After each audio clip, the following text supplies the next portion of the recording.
3월 4일 수요일입니다. 마가복음 2장 1절로 12절 말씀.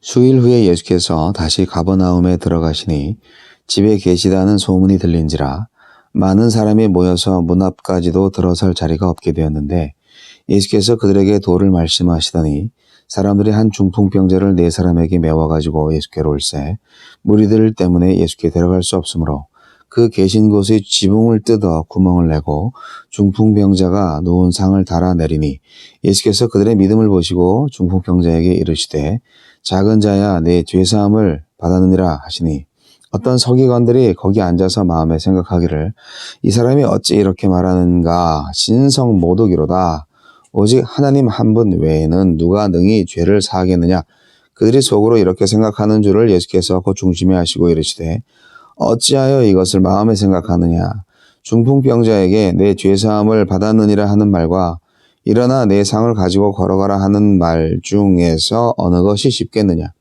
그러나 인자가 땅에서 죄를 사하는 권세가 있는 줄을 너희로 알게 하려 하노라 하시고 중풍병자에게 말씀하시되 내가 네게 이르노니 일어나 네 상을 가지고 집으로 가라 하시니 그가 일어나 곧 상을 가지고 모든 사람 앞에서 나가거늘 그들이 다 놀라 하나님께 영광을 돌리며 이르되 우리가 이런 일을 도무지 보지 못하였다 하더라. 죄를 사하는 권세. 예수님은 중풍병자에게 죄 사함을 선언하심으로써 예수님은 단순한 치유자가 아니라 하늘의 권세를 가진 하느님의 아들이심을 스스로 나타내셨습니다. 중풍병자의 친구들이 아주 믿음이 좋습니다. 네, 믿음이 아주 좋습니다. 그러면 친구의 믿음을 통해서도 구원받을 수 있나? 우리는 안 됩니다. 왜냐하면 예수님이 이미 죽으시고 다시 부활하셔서 지금은 우리에게는 성령이 계시는 시대이기 때문에 예수님이 살아계셨을 때 인간의 몸을 입고 사역을 하실 때와는 다릅니다. 그래서 유언과도 같은 그분의 말씀을 통해서 약속된 것에 해당하는 구원의 조건을 가지고 있어야 우리가 구원을 받죠. 우리가 말로 표현을 해야 되고요. 마음으로 믿어야 됩니다. 네. 친구들이 믿음을 보여줬죠. 중풍병자는 말을 했다는 것도 없고 고백을 했다는 것도 없고 아무것도 없어요. 전적으로 예수께서 이 환자를 불쌍히 여기셨기 때문에 그리고 하느님의 아들이라는 것, 즉 내가 땅에서 죄사하는 권세가 있다. 이거는 하느님만이 하실 수 있잖아요. 그런데 그것을 알게 하려고 중풍병자를 일으키셨다는 말씀도 하셨습니다. 사실 오늘 사건을 보면 중풍병자 아무것도 할 수 없었습니다. 친구들이 이제 그를 지붕을 뜯어서 예수님 앞에 내렸죠. 그 믿음과 정성이 가득해서 예수님께서 먼저 하신 말씀이 있습니다. 그런데 그것은 사실 가장 중요한 일이었죠. 죄를 사해 주셨잖아요. 먼저. 이 친구들은 또 사람들은 병 고치는 것을 위해서 병을 좀 고쳐달라고 그렇게 예수님께 데리고 간 것 같습니다만 예수님은 가장 중요한 거 죄를 사해 주셨습니다. 죄의 문제를 해결해 주셨다는 것이죠. 그래서 이제 서기관들 어떻게 인간인 주제에 하나님께서만이 하실 수 있는 죄를 용서하는 일을 한단 말이냐? 말도 안 된다. 이렇게 마음속으로 생각하는 것을 또 투시하셔서 예수님께서 인자가 죄를 사하는 권세가 있는 줄 알게 하려 하노라 하면서 중풍병자한테 일어나 네 상을 들고 걸어가라 그렇게 말씀하셨는데, 사실 병을 고쳐주는 게 쉬워요? 죄를 사해 주시는 게 쉬워요? 뭐 하느님한테는 다 쉽지만 이것을 이제 인간한테 말한다면 죄를 사해 주는 것보다 병을 고치는 게 더 쉽겠죠. 어떻게 죄를 사해 줘요?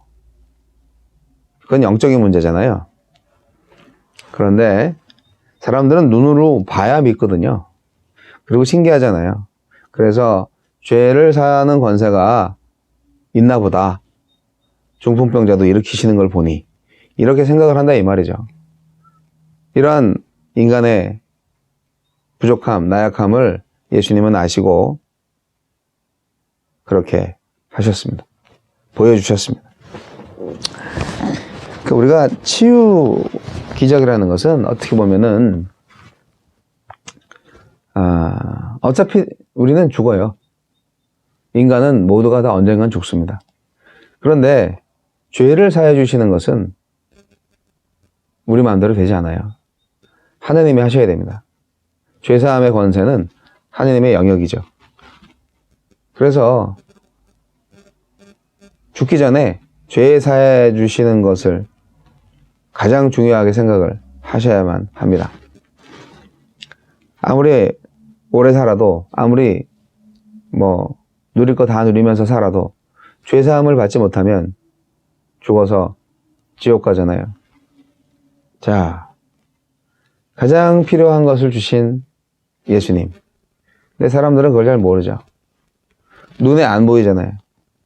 소자야, 내 죄사함을 받았느니라. 아이고 참. 사기꾼들은 그래서 사기를 잘 칩니다. 눈에 보이지 않으니까. 하지만 우리는 압니다. 아, 이 사람이 죄를 사함 받았구나. 그렇습니다. 이 가버나움에 아주 수많은 사람들이 모였고 엄청난 사건이 된 거죠. 지금 마가복음 2장에서 제가 참 좋아하는 성경 말씀 중에 하나이기도 합니다. 좀 요약을 하면 중풍병자의 친구들만큼 열정 있는 믿음이 필요하다 하는 것입니다. 정말 지붕을 뜯어서 생기는 손실은 아랑곳하지 않고 어쨌든 친구를 살려야 되겠다, 친구를 고쳐야 되겠다, 그 일념으로 이렇게 예수님과 함께 데리고 왔어요. 이런 그 믿음과 열정이 참 존경스럽습니다. 중풍병이 얼마나 고통스러운 병인지 저는 안 알아봤지만 중풍병자 주위에 있는 사람들이 알고 있죠. 너무 힘들죠. 이 친구들은 예수님 아니면 안 된다라는 생각으로 이 환자 친구를 데리고 왔습니다. 예수님 아니면 안 된다. 예수밖에 길이 없다. 놀라운 믿음이죠. 우리한테도 이런 믿음이 필요합니다. 중풍병자 친구들의 믿음과 열정을 가지시기 바랍니다. 그리고 이제 요즘 신천지 때문에 아주 엉망이죠. 네, 잘 됐어요. 이단은 주목을 좀 받으시고 해체되어야 합니다. 근데 이제 영분별의 문제인 거죠. 많은 정치인들, 연예인들, 이런 분들, 신천지 관련된 분들 좀 있는 것 같아요. 자세히는 모르겠지만, 이게 영분별이 안 돼서 그런 것 같아요. 예수님은 맨 처음에, 아까도 말씀드렸지만, 치유 선언 대신에 사죄 선언을 먼저 합니다. 당연히 예수님의 정체를 모르는 율법 전문가, 서기관 집단은 그를 욕하죠. 참람하도다. 어찌 인간이 죄를 사해 줄 수 있단 말인가? 이런 생각. 사실 그게 신성모독죄가 아니고요. 예수님을 몰라본 죄가 신성모독죄예요.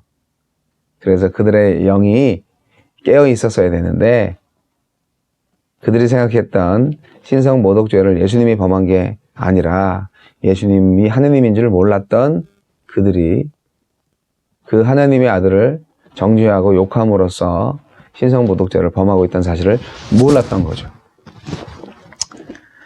예수를 모르면 나의 지식이나 모든 게 다 헛것이 됩니다. 하지만 예수를 알면 아무리 허접한 것이라도 빛을 발하게 됩니다. 여러분, 예수 없이는 우리가 받은 축복 아무것도 아닙니다. 그래서 우리는 진리를 분별할 수 있는 눈을 가질 필요가 있습니다. 진정한 신성모독이 무엇인지 깨달아야 합니다. 그리고 이제 세 번째로 죄를 사하는 권세가 예수님한테 있다는 것을 우리가 알고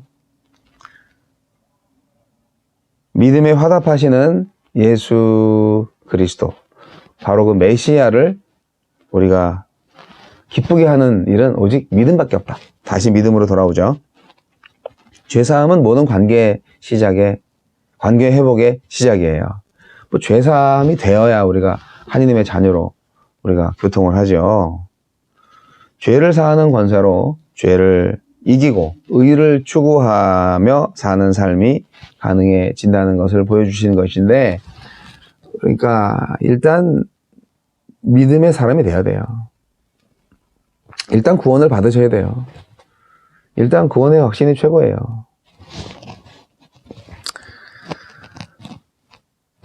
사랑하는 성도 여러분, 우리 주위에 중풍병자와 같은 친구가 있나요? 빨리 데리고 오세요. 예수밖에 그를 고칠 자 없고, 예수밖에 그의 근본적인 문제를 해결해 줄 수 있는 분이 없습니다. 그리고 죄를 사하는 예수를 신성모독이라고 했던 그런 진정한 신성모독자들 주위에 있나요? 현혹되지 마시고, 그들이 아무리 훌륭해 보여도, 그들이 아무리 유명해 보여도 그들은 이던과 같이, 신천지와 같이 지옥에 갈 수밖에 없는 운명이 오니 그들의 말에 현혹되지 마시고 오직 예수 그리스도, 그분과 함께 오늘 죄사함의 은혜를 누리며 또 치유받은 기쁨을 누리며 주님을 예배하며 살아가시기 바랍니다. 오늘 중풍병자의 기적이 저와 여러분에게도 날마다 일어나기를 소원합니다.